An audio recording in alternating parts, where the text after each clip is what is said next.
Tropic plane that departed the Corozal municipal airstrip, and shortly after taking off from the airstrip, the plane was hijacked by a passenger on board who has been identified as one Yela Taylor, who is a U.S. national.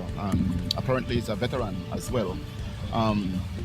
Based on what we were getting is that this hijacker was demanding that he be taken out of the country.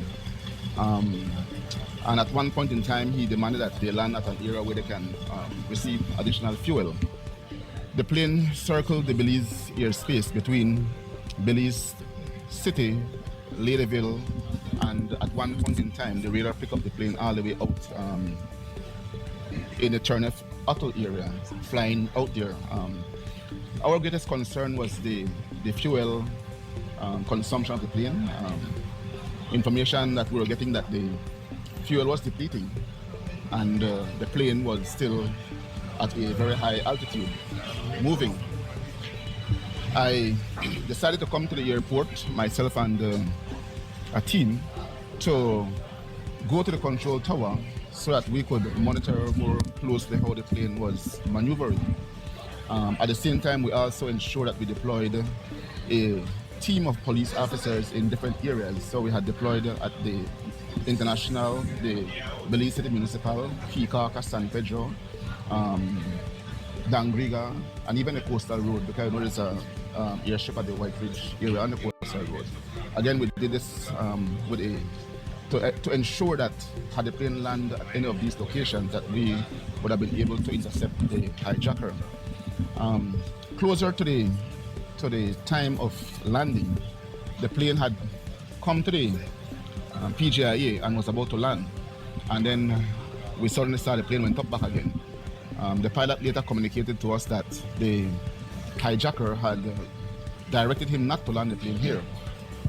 I guess because he knew that once it landed here, there would be police waiting. And so they went again, and again with what we were told, 20 minutes fuel, they went all the way out east of the airport. That will be in the Blackbird area, Hijacked, San Pedro.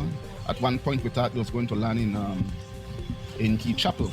And so what we did was that we contacted a strong helicopter, again because we were now thinking outside the box, knowing that the fuel was depleting.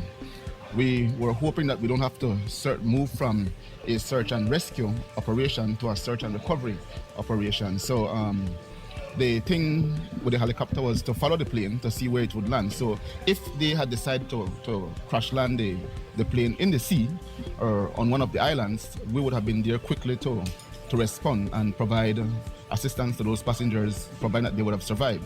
So we ensured that we planned properly for whatever may eventually happen. And as we were about to board the chopper to go out, we were informed that the plane is back over Ladyville, over the PGIA. And then we spotted the plane from a distance, coming down and landed at the PGIA. Upon landing, the team at the airport, I must say that we were supported by the BDF as well.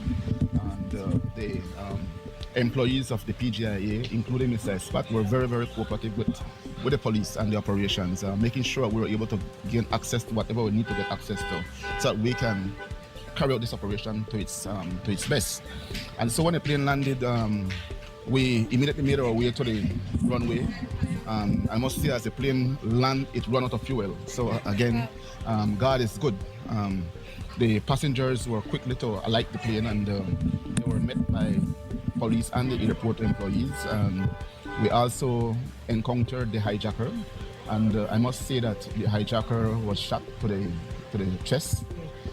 3 passengers on board the plane received varying degrees of injuries. They were stabbed with knife.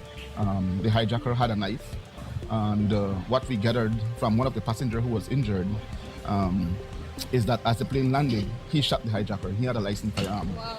And so he was the one who shot the hijacker, and he also handed his firearm over to us. Sadly, that passenger is in a critical condition because he was stabbed, I think, in the back and his lungs seems to have been collapsing.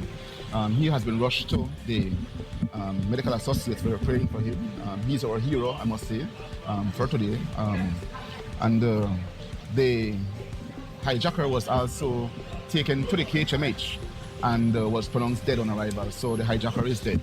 The other passengers have been taken to the hospital for treatment. And at this time, the runway has been cleared, and so that the international flights that are expected to arrive today will not have any obstruction to land. And then scenes of crime is going to process the plane on the apron. So we do have the knife that the hijacker used to stab the passengers. 2 passengers were stabbed and 1 pilot.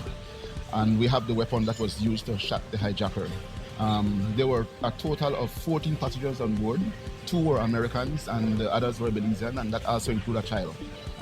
But I can also say to you that from our research so far, it shows that the hijacker came into the country, attempted to enter the country over the weekend through the Belize northern border, and he was refused entry by immigration. So we're still wondering how he eventually came in. But again, we all know the porous nature of the border, so he might have came in illegally. And there was an issue, from what I'm told, at the free zone last night involving the same hijacker. So he seems to be a problematic person. And so that is what we know about him, in addition to the fact that he's a US veteran.